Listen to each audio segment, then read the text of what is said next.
Rapid revision की ये तीसरी क्लास। टॉपिक था कौन सा?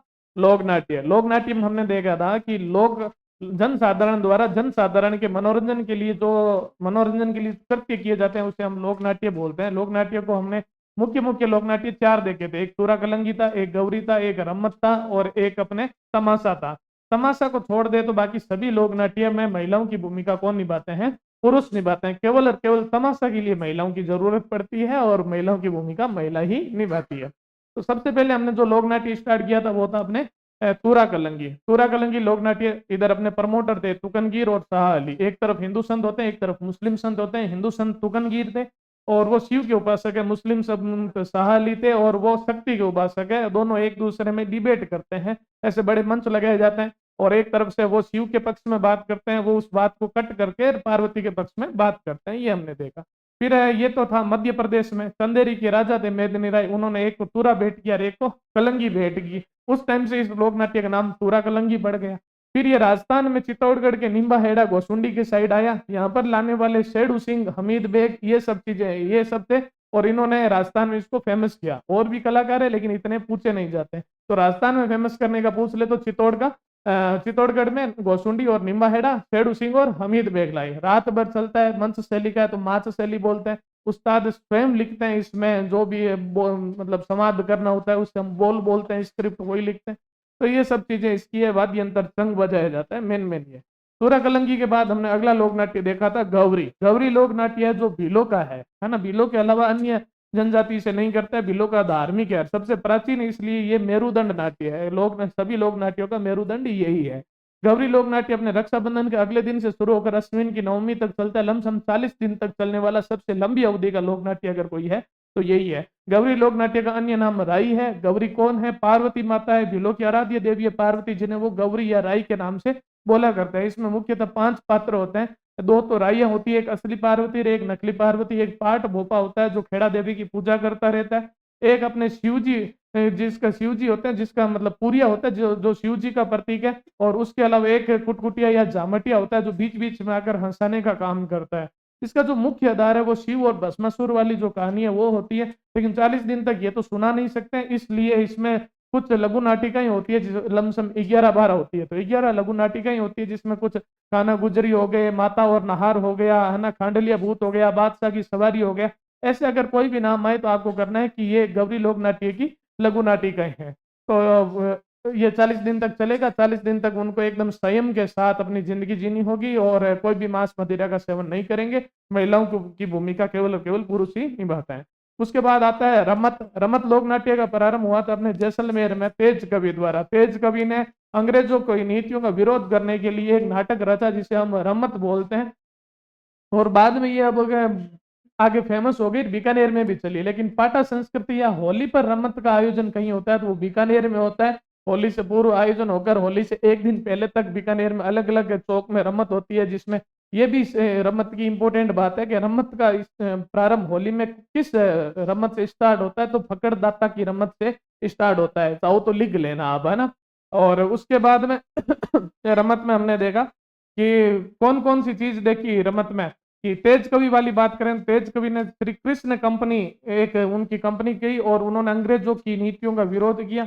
जब उनको गिरफ्तार करने आए तो वो खुद चले गए कमिश्नर के पास और बहुत सारे अपने लोगों को साथ में लेकर और बोला, कमिश्नर खोल दरवाजा, मुझे जेल जाना है। हिंदुस्तान न तेरा है न तेरे बाप का है, हमारी सर जमीन पर डाला तूने कैद खाना है, कमिश्नर खोल दरवाजा, मुझे जेल जाना है। अगर ये लाइन आ जाए किसकी है तो ये तेज कवि की है। और रमत प्रारंभ होने से पहले लोगों को इकट्ठा करने के लिए उन्होंने रामदेव जी के भजन को अच्छा माना और रामदेव जी का सपोर्ट भी लिया। तो क्वेश्चन आता है कि रमत प्रारंभ होने से पहले किस लोक देवता के भजन गाए जाते हैं, तो रामदेव जी के भजन गाए जाते हैं। बीकानेर में आचार्यों के चौक की रमत, बारकवाड़ की रमत फेमस है। आचार्यों के चौक की अमर सिंह राठौड़ की रमत, बारकवाड़ की हड़ाऊ मेरी की रमत, ये सब जो जवाहरलाल जी ने रची थी, ये सब फेमस है। सुहा महाराज, फागू महाराज, है ना, और मनीराम, बहुत सारे ये कलाकार हैं। तो ये रमत है। रमत के बारे में अपने को विशेषता ध्यान रखना है। ढोल नगाड़े ये इनके प्रमुख वाद्य यंत्र होते हैं। रमत के बाद में अगला अपने लोक नाट्य था तमाशा। तमाशों में महिलाओं की भूमिका महिला ही निभाती है, एक तो ये इंपॉर्टेंट बात आती है। और फिर अपने तमाशे में देखा था कि ये महाराष्ट्र से था, मान सिंह है, मोहन कवि को लेके आए और सबसे पहले राजस्थान में आमेर में धमाका मंजरी करके तमाशा प्रस्तुत किया गया। फिर ये धीरे धीरे चलता रहा, लेकिन प्रताप सिंह का काल तमाशा का क्या कहलाया, स्वर्ण काल कहलाया। और जयपुर का जो भट्ट परिवार है वो तमाशे से संबंधित है। अब महिलाओं की भूमिका महिलाएं निभाती है, तो कौन सी महिला है जो तमाशे में एक नंबर पर रही, तो गौहर जान उसका नाम है। और स्वर्ण काल था उस समय तमाशे में कौन थे, तो बंशीधर भट्ट थे। उसके अलावा गोपी जी भट्ट है ना, और अपने मनु जी भट्ट, बहुत सारे हैं। वो सारे जो भट्ट परिवार है वो सारे जयपुर के भट्ट परिवार किससे संबंध रखते हैं, तमाशा से रखते हैं। खुले मंच में होते हैं जिसे हमने अखाड़ा बोलते हैं, कि लोग देखने आते हैं। और इसके अलावा 4 तमाशे याद रखने कौन कौन से हैं। तो होली पर होता है अपने जोगी जोगण का तमाशा। होली के अगले दिन अलग हो गए थे तो हीर रांझा का तमाशा। फिर शीतलाष्टमी पर होता है अपने जुटन मियाँ का तमाशा। और चैत्र अमावस्या पर होता है अपने गोपीचंद का तमाशा।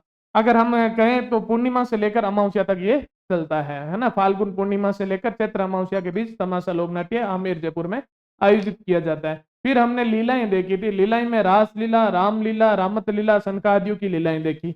रामलीला है, रासलीला की बात करें पहले, तो रासलीला का प्रमुख केंद्र फुलेरा है। हमने कहा था शिव जी आ गए थे रासलीला में और फूले ना समय, फूले ना समय, तो फुलेरा कौन आ गए, शिव जी। तो प्रसिद्ध कलाकार कौन है, शिवलाल कुमावत है। किसके द्वारा प्रारंभ की गई, वल्लभ संप्रदाय के प्रवर्तक वल्लभाचार्य द्वारा प्रारंभ की गई थी। फिर अपने रामलीला की बात आई, तुलसीदास जी ने रामलीलाएं प्रारंभ की थी। लेकिन राजस्थान में कहाँ की फेमस है, बिसऊ और पाटोदा की फेमस है। बिसऊ झुंझुनू की जो मुख अभिनय, मुख रामलीला, मुखोटा वाली रामलीला वो फेमस है। रामत लीला क्या है, रामत है जो उसमें क्रेश कोर्स है केवल, और कुछ नहीं है। मुख्य घटनाओं पर, पूरी कहानी ना बताकर रामलीला में, और पूरी केवल मुख्य मुख्य घटनाओं पर जो आधारित होती है उसे हम रामत लीला बोलते हैं। फिर सनकादियों की लीलाएं देखी थी। ये गोतुंडी और बसी चित्तौड़गढ़ की फेमस है।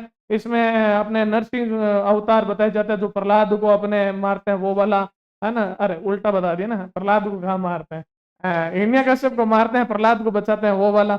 और उसके अलावा गणेश जी की, इनकी सबकी झांकियां निकाली जाती है। उसके बाद में कौन सा है अपने, ख्याल आया, है ना। ख्याल क्या है, एक लोक नाट्य शैली है जो संगीत आधारित है। 18वीं सदी के आसपास इसका उद्भव हुआ और इसमें संगीत प्रदान होता है। जितनी भी बातें की जाती है उसे पद्यमय करके कहा जाता है। इस पूरे ख्याल में जो मुख्य सूत्रधार होता है उसे हम हलकारा बोलते हैं। कई सारे ख्याल थे, उसमें सबसे पहली हमने ख्याल देखी थी शेखावटी या चिड़ावा की ख्याल। चिड़ावा से चिड़ाना कहा था, तू छोटा सा था, दूल्हा बन गया था, ऐसे करके हमने चिड़ाया क्या, नानू दुलिया, दुलिया राणा और नानू राणा इसके चिड़ावा या शेखावटी ख्याल के क्या माने जाते हैं, प्रमोटर माने जाते हैं। उसके बाद लच्छी राम ख्याल है तो कुचामणि की है ना। कुचामणि ख्याल है जो लच्छी राम उसका प्रमोटर है। तो कुचामणि ख्याल में हमने कहा था लच्छी राम लच्छे मार रहा है कि मैं कुछ मनी राजा और रानी को देता हूँ और वो तो मेरे सामने जोकर है। तभी कोई आ गया कि इतनी गप्पे भी नहीं मारनी चाहिए, तेरे पर ओपे कौन, तो कौन सी शैली थी, ओपेरा शैली थी। मतलब महिलाओं की भूमिका भी कौन निभाते हैं, पुरुष ही निभाते हैं। उसके बाद में इसके जो प्रसिद्ध हुए वो उगम राज खिलाड़ी, तो लच्छीराम और उगम राज खिलाड़ी का कुचामणि ख्याल से संबंध तगड़ा पड़ता है। उसके अलावा इसमें मीरा मंगल, रीड रणमल और अपने गोगा चौहान, इन सब के संदर्भ है जो भी हमें याद रखने, क्योंकि ये थोड़े अलग है बाकियों की तुलना में। उसके बाद कुचामणि के बाद हेला ख्याल आया, है ना। लाल सोट, दोसा, महावीर जी, करौली, सवाई माधोपुर, यहाँ पर है पर्टिकुलर। ये 3 जगह है, याद होना चाहिए कि कोई आपके पीछे हेला मार कर भाग रहा है, लारे शॉट लेकर भाग रहा है, आप बोल रहे हो मेरा कोई दोस्त नहीं है, इतना ही वीर है, तो रुकते ही आपको धो दिया। तब आप रो रहे हो तो वीर मतलब महावीर, धो दिया। रो रहे हो तो करौली और सवाई माधोपुर, धौलपुर मत कर देना साथ में, है ना, कि सवाई माधोपुर तक ही करना है। और फिर पूछा गया ऐसी नौबत क्यों आई, तो बोला कि शायरा हेला के पास शायरी सुनने जाया करता था। तो नौबत क्यों आई, तो इसमें जो वाद्य अंतर है वो कौन सा है, नौबत है।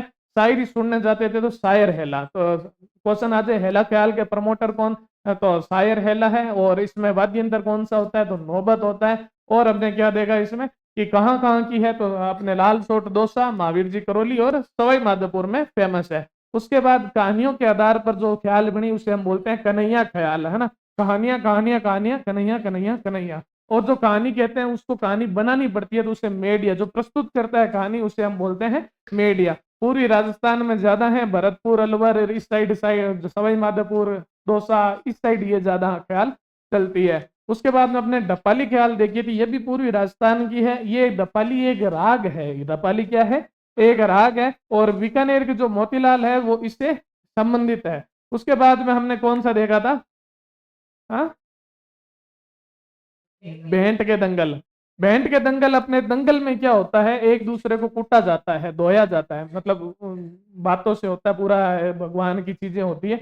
लेकिन हम ऐसे करेंगे, दंगल में क्या है, धोया जाता है, तो किधर की है, धौलपुर की। बाड़ी बसेड़ी, बाड़े में डालकर आपको अच्छा धो के निकाला है, तो बाड़ी बसेड़ी धौलपुर भेंट के दंगल। फिर अली बख्शी ख्याल देखी थी, अलवर के रसखान अली बख्श द्वारा अपने इस ख्याल का मतलब निर्माण किया गया था। और इतनी बात इसमें मैंने ध्यान रखनी है। उसके बाद में अपने कौन सी ख्याल थी, चार वेद शैली, चार लोग क्या कहेंगे, चार लोग क्या बात करेंगे, चार वेद चार बात, है ना, ऐसे करके आपको टोक दिया जाता है कि फिजूल की बातें मत करो, तो चार वेद शैली टोंक की थी। फिजूल की बातें मत करो तो फैजुल्ला खान के समय प्रसिद्ध हुई थी। प्रसिद्ध करने वाला कौन था, करीम, है ना, करीम का नियंग थे। और पहले ये बाहर की विदेशी भाषा में थी, फिर अपनी यहाँ की स्थानीय भाषा में प्रसिद्ध हुई। इसमें जो प्रस्तुति देने वाला होता है वो घुटने के बल बैठ के डबली बजाते हुए अपनी प्रस्तुति देता है। चार वेद शैली के बाद में हमने की थी स्वांग कला। स्वांग कला क्या होता है, बहरूपिया कला भी बोलते हैं, किसी और का रूप अपने में आरोपित करके नाटक करना, उसको अभिनय करना ही स्वांग कला कहलाती है। और स्वांग कला के लिए अगर कोई सबसे ज्यादा प्रसिद्ध है तो जानकी लाल बांड है, जिसे राजस्थान का मंकी मैन कहते हैं। अभी पीछे उनको पद्मश्री अवार्ड से नवाजा गया था। तो स्वांग कला में ये, उसके अलावा अपने नारों का स्वांग, है ना, जिसे नहार नृत्य भी कहते हैं, मांडलगढ़ भीलवाड़ा का था। फिर अपने नौटंकी कला ही, नौटंकी कला में 9 ही वाद्य यंत्र है, नौटंकी 9 वाद्य यंत्र होते हैं। जब ओवर एक्टिंग हो जाती है तो हम उसे बोलते हैं नौटंकी कला। ये यूपी हाथरस की फेमस थी। और वहां से अपने कौन लेके आए, बोरीलाल जी, है ना, बोरीलाल जी यहाँ पर लेके आए अपने भरतपुर में, डीग भरतपुर में। और फिर प्रसिद्ध किया, मतलब प्रसिद्ध कलाकार है गिरिराज। तो बोरी गिरी गरुड़ी मतीरेरी गिरी हूँ कौन खम, ऐसे करके हमने ट्रिक से याद किया था। फिर फड़ वाचन लास्ट वन। और फड़ वाचन में हमने क्या देखा था कि एक कपड़े पर, है ना, पूरे चित्रकारी करके देवताओं की, ऐतिहासिक विषय की, या किसी भी इंसान की, और पूरा चरित्र लिखा जाता है, पूरा उसके जीवन की बायोग्राफी लिखी जाती है। और फिर भोपा है जो रावण हत्या के साथ बजाता है, और भोपी है जो डांस करते हुए, है ना, लालटेन लिए बताती है कि यहाँ चल रहा है, तो उसे हम फड़ वाचन बोलते हैं। बाकी फड़ वाचन को पूरा डिटेल में हम कहाँ पढ़ेंगे, हस्तकला में। तो ये अपना लोक नाट्य था, इसे आप बार बार सुनते रहें और याद करते रहें। धन्यवाद।